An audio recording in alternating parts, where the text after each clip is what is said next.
Hey, everybody, this is John. Welcome to Think Business. Looking forward to talking with Yining Wang. Yining, it's great to connect with you. Executive partner at Sincere Alignment Group, where you help bridge traditional business models with the creator-led decentralized future of work. So let's talk about that. The future of work is changing by the day, and clients that I talked to 2 years ago versus today, AI wasn't a thing. I think people are feeling the change of work very rapidly. They're seeing it in the stock market with the large AI groups that can shift things overnight. But your group brings people together. And when I think of business, one of the things I think about is the importance of your network, the importance of educating yourself, learning new things, being exposed to people who can educate you on, what's about to happen or about to come. And so to kind of kick us off, when to tell people a little bit about Sincere Alignment Group, right? The leaders shaping the global shift toward an empowered, decentralized economy. So let's work backwards. Define to people decentralized. Yeah.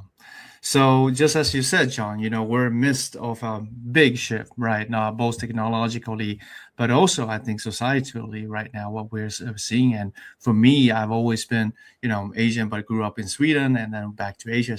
I see the world a little bit, you can say, outside of these silos. So when you look at the Sincere Alignment Group, it is really to connect these pieces because we're always experts in our own geographic region or in our own expertise. But at the same time, that also creates isolated islands.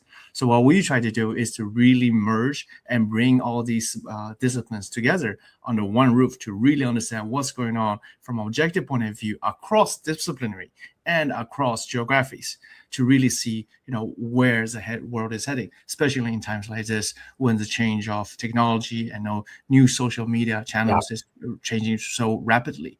So when we talk about decentralized economy, hold on. So before you get on that, I just want to touch on something. So the world is changing. Things are happening quickly. Before we get into, what decentralized is and what's a little bit more about what's changing, let's talk about what's not changing. What's not changing. Let's talk about the certain things in business that are always important. Customer service, things of that nature. What are some of those things? I just want to kind of ease people's nerves a little bit before we kind of like jolt down with everything that is changing. Well, what is not changing, it is, of course, that number one, no matter what we call businesses and what kind of tools we use, which channels we promote our services, is still people-to-people businesses, right? People are the person who driving businesses, and people are doing business with each other to help solve issues, problems. Yeah, for your customer, for your friend, for your society. So the reason we have business is to solve social issues. We solve problems in different ways. So that's not going to change. And then secondly, it is still a people's business, correct, no matter what it is. So the human aspects of it and also the purpose of doing business to solve specific issues. That's unchanged. It's really about, and really when we talk about change, it's really to embrace the new ways we can solve these problems at a Before we get into that, I just want to add a couple things, and then we'll kind of move on to embrace change. I think a couple things that I just want to add, Think Community, that are not changing. Customer service is not changing, still more important than ever. Sales and sharpening your sales skills, never more important than ever before. Managers and having right managers in place and training them, and the importance of good managers, not changing. Training your people and educating yourself on a regular basis to stay in front of technology, business, you name it, really, really important. Communication and over communicating internally and externally with clients, not changing. Technology can enhance a lot of what we just talked about, but the fundamentals of those things, I just want to kind of lay the foundation, are not changing. So now let's layer on, again, you can continue on what decentralized is for people who don't understand what that is. And then let's talk about what is changing. But the through line of these core things Okay, keep going. Sure. So when we talk about the shift towards a decentralized economy, is really, if you look back in the days where some before the availability of all these new technologies, you see information and capital were quite scarce, were more limited.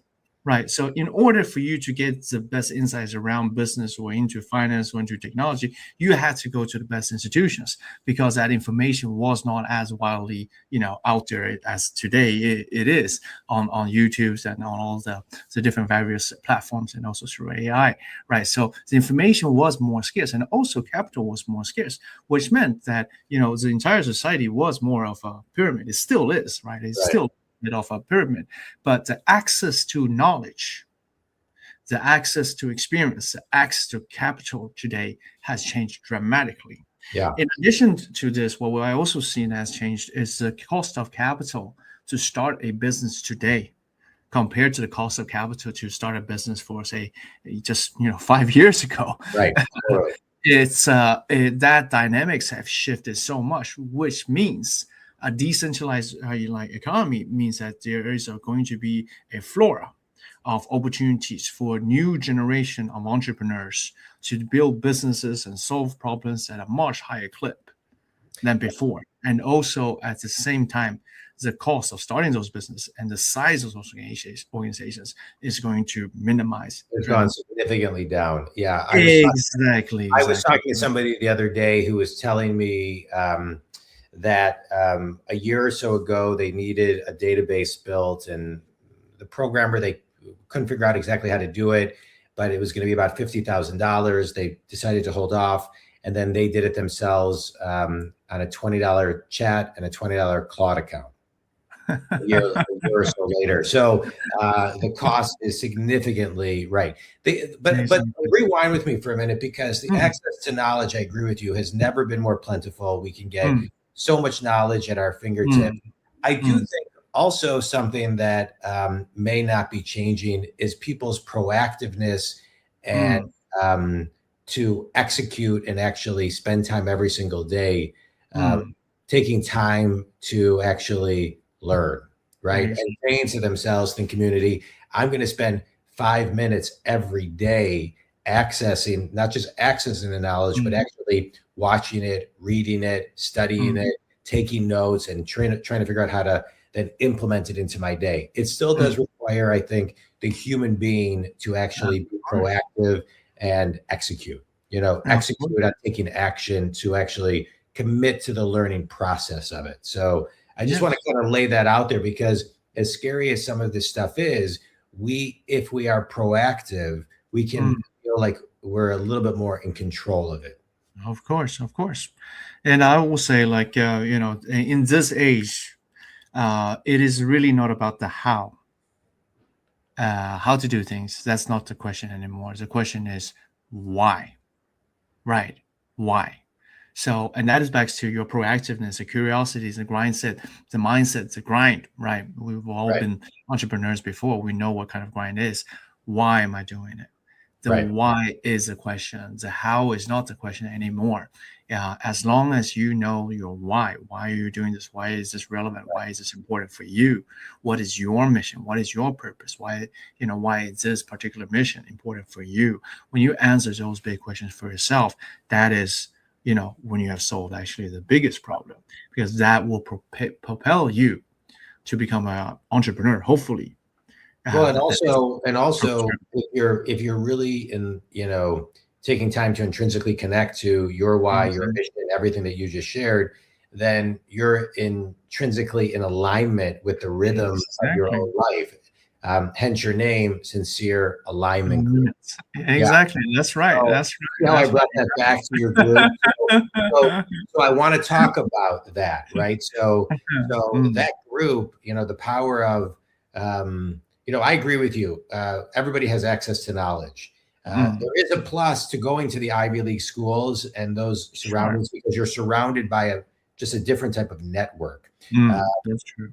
But if you aren't in a network, right? If you're not at school with a network, or if you're not in an environment where you're network, sounds like a company like yours can expose you and give you access to a network. So let's talk about the power of that. No, of course, I think the networks, even in Ivy League schools, etc., is based on people's connection with each other. Yeah. Right. Of course, if you are in an environment in which a lot of people have the same mentality or has the same propensity or has a lot of resources, of course, much easier to do things. But the network and that makes the network work is a people-to-people connection, right? And that is built on trust. Right. And for the networks that I built over, my course of entrepreneurship and also before that, it is really because I worked with all these guys. I worked for them or worked with them and built long-lasting relationship with those people driving those business today. Yeah. Now, this is back to the second part of doing business that will not change is to be able to trust in people and build long-lasting collaborative win-win partnership that never change because it's still a business to business, people to people type of business. And the network effects, it could be that some years ago, you have a good engagement with somebody, but you haven't really picked up that, thread, and all of a sudden there's something new happening in your particular niche, and that contact becomes really valuable for you because of this particular business opportunity or changes in environment, right? Then as long as you nurture and take well care of that particular person and that relationship, then that will build to your network. And that network is, it's like rings on the water. If you know somebody who has a special skill sets in that certain region or have access to, resource in that particular region, and then you connect it with somebody else, it builds up these ripple effects. So for me, all my entire career has been to bridge, you can say, investors from the Nordic to Asia and vice versa. So I've always been like this network person to really connect these isolated islands, but right now just on a little bit bigger scale across multiple disciplines. Yeah, I think it's great. And so let's talk about the leaders of today, right? The leaders shaping the global shift. If somebody goes to sincerealignmentgroup.com, it's the first thing that they'll see. How do leaders lead today, right? Because the world is different today. And so there's different generations, there's different sensitivities, there's different ways to push people to kind of inspire and influence and drive results. How do we lead today for not only a global shift, but an internal shift that keeps on evolving in a positive way?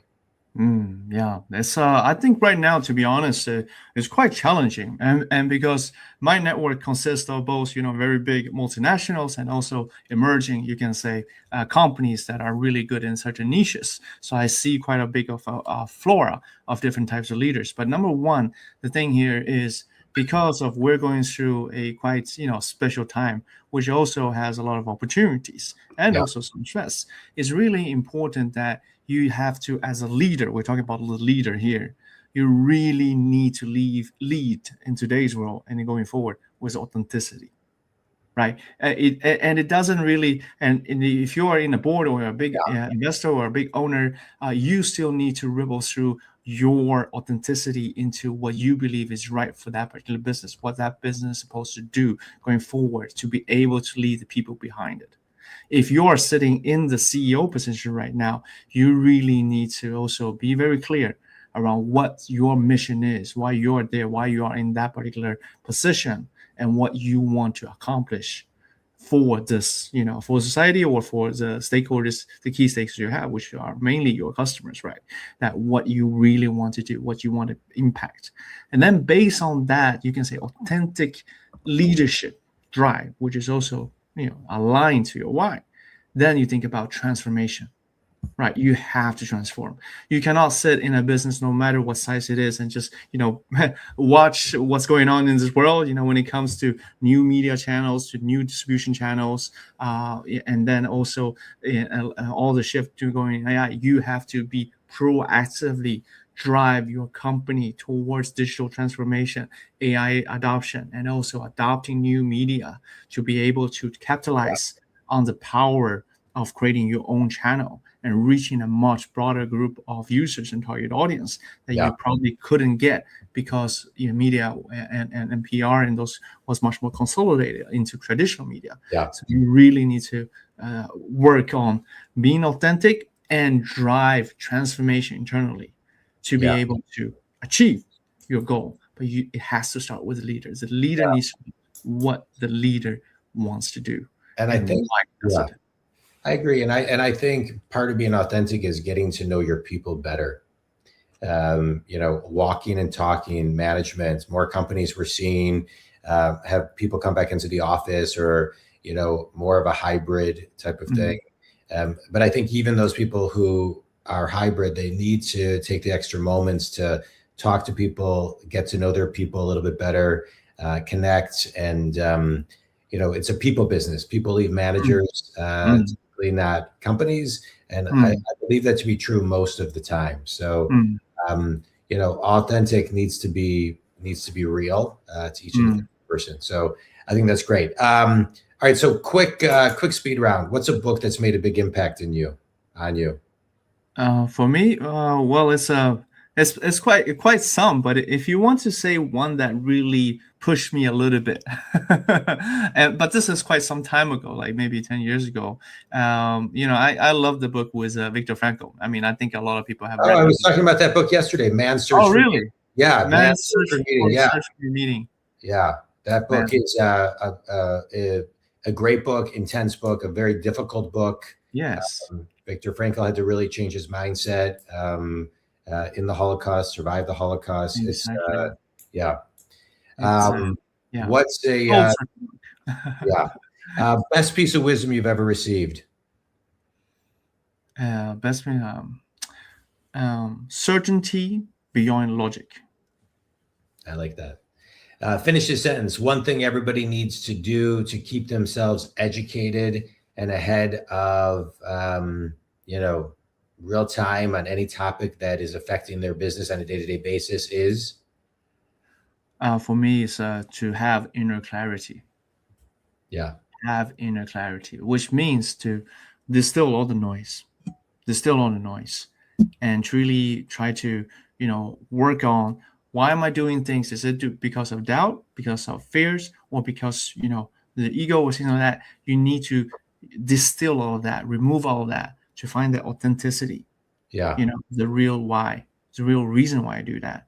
Yeah. And look, take a step back. We're in business. We have so many things going on. There's stock markets, the AI, there's wars, just, all these kind of noises. And, we have employees, stakeholders. Sometimes as a leader, if you are in the mud too much, you cannot think clearly. Yeah. The best piece of advice is before you make decision, or especially more important decision, take a step back to make sure you have clarity. Yeah. And inner clarity. And that is, have to remove the clutter, have to remove the clutter and be very centered before you act. Sorry about that. I agree with you. I think I think that's really well said.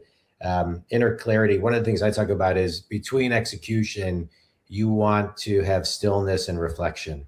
Exactly. They're to get back to person A and person B. The only difference is if they have the same level of stress, who gets back to center faster.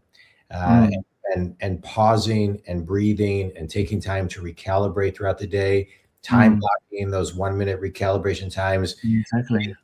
Making clarity actually an appointment with yourself, because I agree with you. It is so important to slow down in this fast world, to get to just pause the noise for a moment. That's great. Tell everybody who your ideal clients are, where they can connect with you, your website, all that other information, Yining. Yeah. I mean, for us, with Sincere Alignment Group, is a quite close network. It's mainly people that have built a relationship over a long period of time.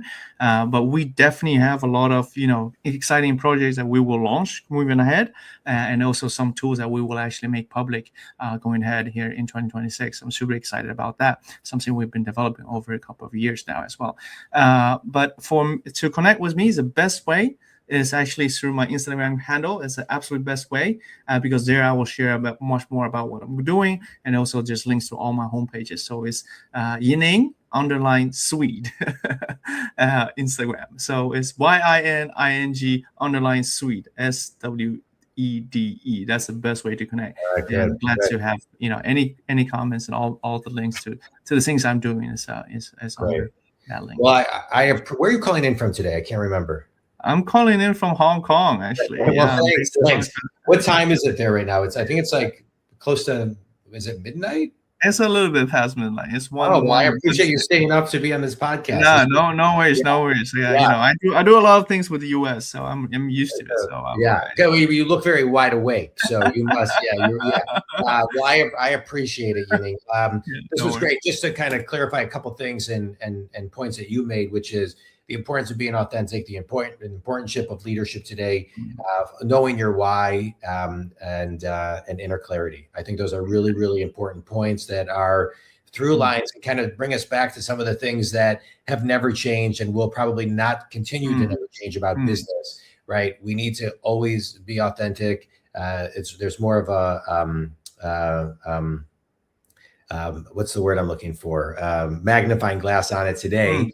Which I think is a good thing. Same with leadership. Inner clarity, I think community is so important. Make sure you take time to slow down before you speed up. If you want to check out Yining's website, it's sincerealignmentgroup.com. And of course, I can always be reached at johndwoskin.com. Yining, this was great. I appreciate your time and insights. Congrats on what you're doing and all the best to you.